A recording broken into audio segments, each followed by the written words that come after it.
வணக்கம். நீங்கள் இணைந்திருப்பது சமூகத்தின் மதிய நேர பிரதான செய்திகளுடன் இணைந்து கொள்ளும் நான் ரவிச்சந்திரன் ஜோன் வெஸ்லி.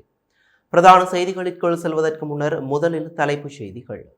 அச்சுறுத்தல்களுக்கு நாம் அஞ்ச மாட்டோம். மேதின மேடை பேச்சுகளுக்கு நாமல் பதிலடி.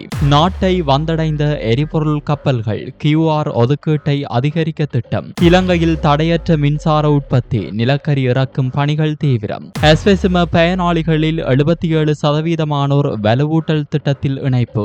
மாலைதீவு ஜனாதிபதி இன்று இலங்கைக்கு விஜயம். கொழும்பில் விசேட போக்குவரத்து ஏற்பாடு. லங்கா IOC நிறுவனமும் எரிபொருள் விலையை அதிகரித்தது. நீதிமன்ற விசாரணைக்கு முன்னரே தீர்ப்பு சொல்ல அமைச்சர்கள் யார்? அனுர அரசு மீது பாயும் எதிர்க்கட்சிகள். இலங்கையில் டெங்கு அச்சுறுத்தல் தீவிரம். 25,000 கடந்த நோயாளர்கள், 12 பேர் பலி. கந்தலாயில் கள்ளச்சாராய உற்பத்தி நிலையம் முற்றுகை, 2 தப்பியோட்டம். விடுதி மீது மின்னல் தாக்கியதில் பெண் பலி, 1 காயம். அவையமுது தலைப்புச் செய்திகள் இனி தொடர்பென விரிவான செய்திகள். Fourth Monkey Connect coming soon.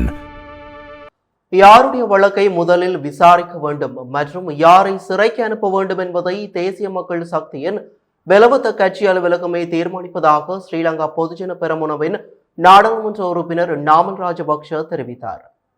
களனி விகாரையில் நேற்று நடைபெற்ற விசேட பூஜை வழிபாடுகளின் பின்னர் ஊடகங்களுக்கு கருத்து தெரிவித்த போதே அவர் மேற்கண்டவாறு கூறினார். அவர் மேலும் தெரிவிக்கையில், மேதின கூட்டங்களில் தொழிலாளர் உரிமைகள் பற்றி பேசுவதற்கு பதிலாக அரசியல் எதிராளிகளை சிறைக்கு அனுப்புவது குறித்தே ஜனாதிபதியும் ஆளும் தரப்பினரும் பேசினார்கள். இவ்வாறான அச்சுறுத்தல்களுக்கு நாம் ஒருபோதும் அஞ்சப்போவதில்லை. தேசிய மக்கள் சக்தி வழங்கிய வாக்குறுதிகள் போலியானவை என்பதை மக்கள் உணர்ந்துள்ளதால் அரசு தற்போது அடக்குமுறையை கையாண்டு வருகிறது. 323 கொள்கலன்கள் விடுவிப்பு குறித்து முறைப்பாடு அளித்த டான் பிரசாத் மர்மமான முறையில் கொல்லப்பட்டுள்ளார். $2.5 மில்லியன் மோசடி விவகாரத்தில் திரைசேரியின் முன்னாள் உதவி பணிப்பாளர் உயிரிழந்துள்ளமை சந்தேகத்திற்குரியது. அரசின் ஊழல் மோசடிகளை நாம் தொடர்ச்சியாக வெளிப்படுத்துவோம் என்றார்.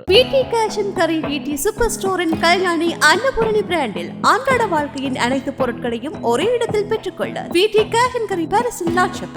நாட்டின் எரிபொருள் தேவையை பூர்த்தி செய்யும் வகையில் பெட்ரோல் மற்றும் டீசல் அடங்கிய 2 கப்பல்கள் கொழும்பு துறைமுகத்தை வந்தடைந்துள்ளன. துறைமுக அதிகாரிகளின் தகவல்படி முதலாவது கப்பலில் 20,000 மெட்ரிக் டன் பெட்ரோல் மற்றும் 20,000 மெட்ரிக் டன் டீசல், இரண்டாவது கப்பலில் 35,300 மெட்ரிக் டன் பெட்ரோல் என்பன இறக்கும் பணிகள் ஆரம்பிக்கப்பட்டுள்ளன. மேலும் தலா 37,000 மெட்ரிக் டன் டீசல் அடங்கிய மேலும் 2 கப்பல்கள் இந்த மாத இறுதியில் வருகை தரவுள்ளதாக இலங்கை பெட்ரோலிய களஞ்சிய முனையத்தின் நிறைவேற்று பணிப்பாளர் ஹேமந்த குமார தெரிவித்துள்ளார். தற்போதுள்ள கையிருப்பு மற்றும் திட்டமிடப்பட்ட இறக்குமதிகள் மூலம் எதிர்வரும் ஜூலை மாதம் வரை தட்டுப்பாடின்றி எரிபொருளை வழங்க முடியும் என இலங்கை பெட்ரோலிய கூட்டுத்தாபன வட்டாரங்கள் உறுதிப்படுத்தியுள்ளன. அனைத்து எரிபொருள் நிரப்பு நிலையங்களுக்கும் போதுமான அளவு விநியோகம் தொடர்கிறது. கையிருப்பு நிலை சீராக உள்ளதால் தற்போது நடைமுறையில் உள்ள QR எரிபொருள் ஒதுக்கீட்டை அதிகரிப்பது தொடர்பிலும் அதிகாரிகள் ஆலோசித்து வருவதாக தெரிவிக்கப்பட்டுள்ளது. இலங்கையில் தடையற்ற மின்சார உற்பத்தியை உறுதி செய்யும் நோக்கில் அவசர விலை மனு கோரல் மூலம் கொள்முதல் செய்யப்பட்ட 5 நிலக்கரி கப்பல்களில் முதலாவது கப்பலில் இருந்து நிலக்கரியை இறக்கும் பணிகள் ஆரம்பமாகியுள்ளதாக தெரிவிக்கப்படுகின்றது.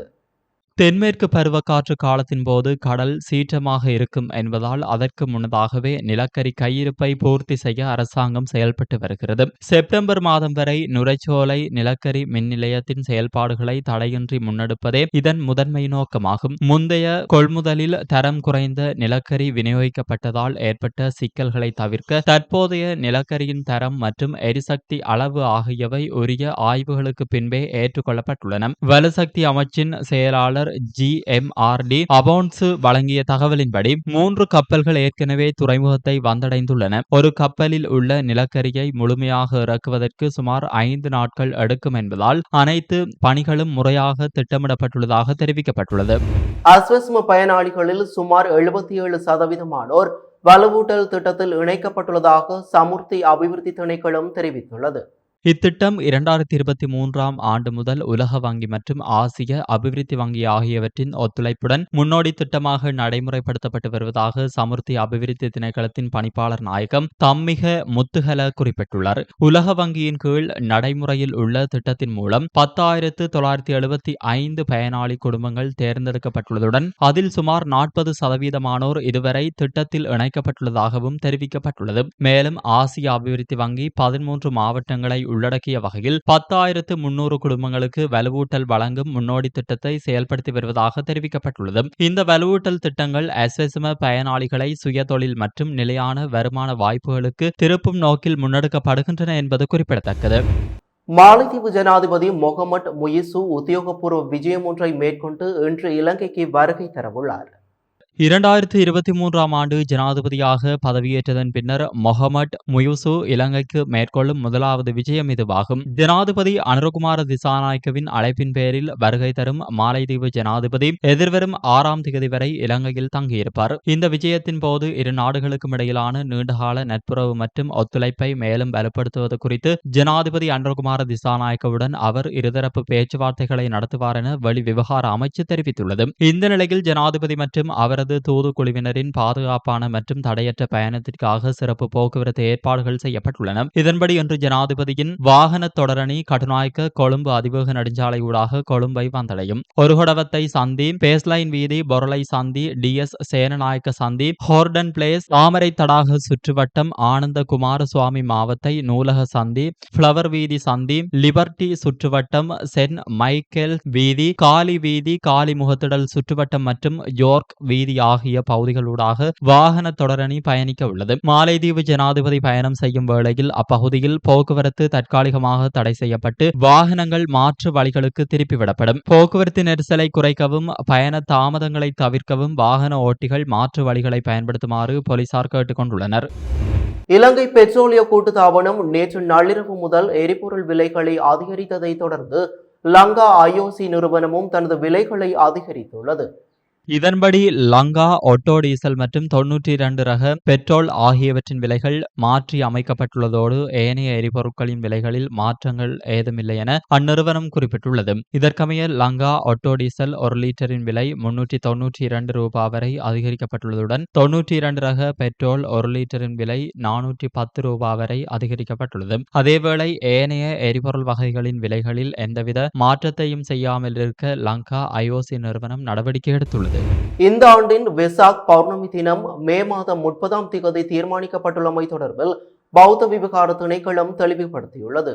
இது குறித்து சமூகத்தில் பல்வேறு கருத்துக்கள் நிலவரும் பின்னணியிலேயே இந்த விளக்கம் அளிக்கப்பட்டுள்ளது. மும்மகா நிக்காயக்களின் மகாநாயக்க தேரர்கள் ஜனாதிபதியிடம் விடுத்த கோரிக்கைக்கு அமைவாகவே இந்த தீர்மானம் எடுக்கப்பட்டுள்ளதாக அந்த திணைக்களம் விடுத்துள்ள அறிக்கையில் தெரிவிக்கப்பட்டுள்ளது. வெசாக் பௌர்ணமி தினத்தில் விசாக நட்சத்திரம் அமைந்திருக்க வேண்டும் என்பதை மகாநாயக்க தேரர்கள் சுட்டிக்காட்டியுள்ளதாக அதில் குறிப்பிடப்பட்டுள்ளது. இது தொடர்பாக இந்த ஆண்டு ஜனவரி மாதம் 6ஆம் தேதி நடைபெற்ற அகில இலங்கை சாசனாரக்ஷக கூட்டத்தில் ஆலோசிக்கப்பட்டுள்ளது.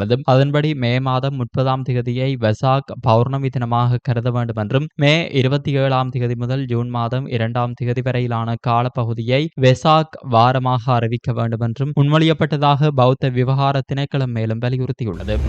இலங்கையில் 2026ஆம் ஆண்டு மார்ச் மாதத்தில் மட்டும் தனியார் மற்றும் வணிக பயன்பாட்டுக்கான வாகனங்களை இறக்குமதி செய்ய $195 மில்லியன் செலவிடப்பட்டுள்ளதாக தெரிவிக்கப்பட்டுள்ளது. மேலும் இந்த ஆண்டின் முதல் காலாண்டு முழுவதும் வாகன இறக்குமதிக்காக மொத்தமாக $613 மில்லியன் செலவிடப்பட்டுள்ளதாக மத்திய வங்கி தரவுகள் காட்டுகின்றன. இதேவேளை கடந்த 2025ஆம் ஆண்டு முழுவதும் வாகன இறக்குமதிக்காக $247 மில்லியன் செலவிடப்பட்டிருந்தது. இந்த தரவுகள் நாட்டில் வாகனங்களுக்கான தேவை தொடர்ந்தும் அதிகரித்து வருவதையும் வெளிநாட்டு நாணய செலவினத்தில் வாகன இறக்குமதி முக்கிய பங்காற்றி வருவதையும் சுட்டிக்காட்டுகிறது. அதனால் எதிர்காலத்தில் வாகன இறக்குமதியை கட்டுப்படுத்த தொடர்பாக அரசாங்கம் கூடுதல் நடவடிக்கைகள் எடுக்குமா என்ற கேள்வியும் எழுந்துள்ளது.